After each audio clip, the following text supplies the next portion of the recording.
I was definitely just like, I'm going to dissect this guy's brain as best as I can as a third person. And be perfectly honest, man, if I only understood meditation more at the time, like meditation is Tiger's superpower. You can talk about his physical game all you want. His brain, and again, just saying his brain is like, okay, that's not really helpful.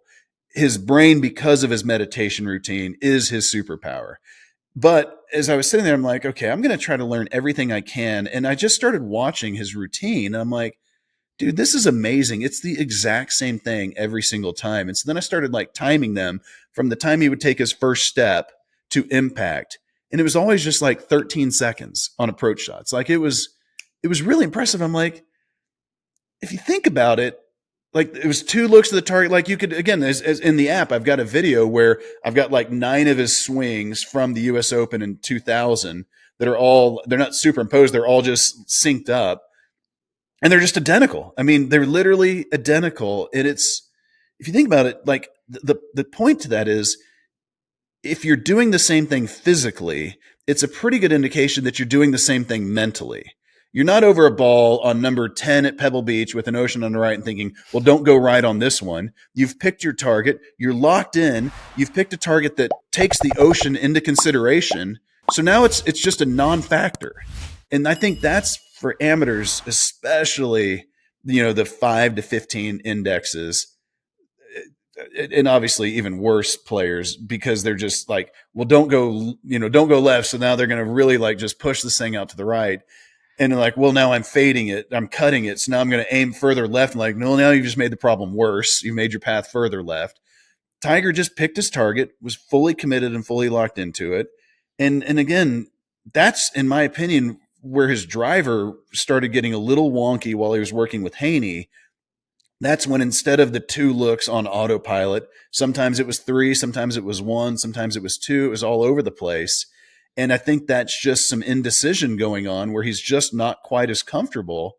And it's just so interesting because I would love to talk to him someday about that specifically and be like, did you know you didn't quite have what you had? I mean, when he was with Butch, the dude was hitting 70% of the fairways for like 3 years in a row, plus or minus 1%, 70% of the fairways. Like, the golf ball has never been driven. Like, he wasn't like hitting it. Yeah, I mean, he's with a steel shaft.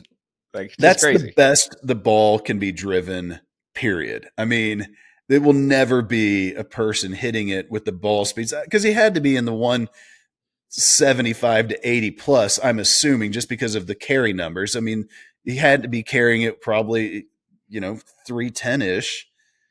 So that's a 178 or 80 ball speed probably, with that 43.5-inch steel shafted Cobra driver, just crazy. And hitting 70% of the fairways. Like, he just didn't hit foul balls ever. And again, I know we're talking about the mental side, but I do believe that for the guys that I've talked to, Hal Sutton, David Ogre, and the older guys that played with him back then, they were like, he cut the driver. Like, that's what he did.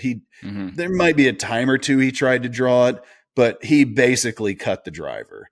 And once he started working with Haney and Foley and even Como, who I love like a brother, but they were also focused on that 9-box drill, which I think is great for irons.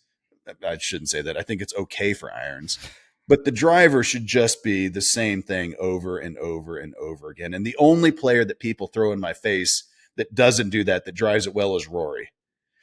And I'm like, okay, so there's a unicorn. Child. He's a phenom too. I mean, yeah, he's a phenom, and he's also 5'10", which I understand is the average human height, but like, that's shorter for a male professional golfer these days. Mm-hmm. And so drawing it from a little bit shorter stature, and again, strong as an absolute ox, that's a little more doable. But even still, I would say that Rory overdoes that from time to time. But the rest of the great drivers all do the same thing over and over and over again. And like, when you showed it too in the app, like when Tiger hit bad shots, it was 9.5 or 10 seconds. Like, he was visibly just taking longer over the ball. Oh, 100%.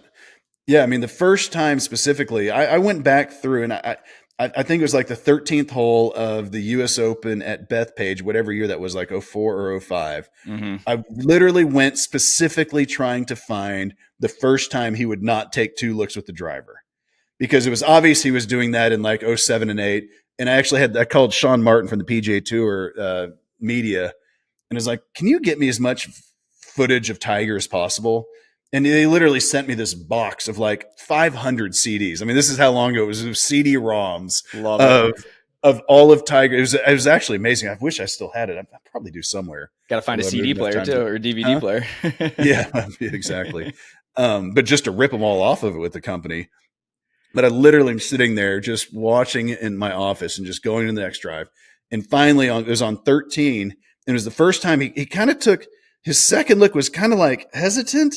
And I was like, and then he took a third one. I was like, oh my God. And then he missed the fairway. And that was the only fairway he missed in that. I think it was the final round. It was either the third or the fourth round.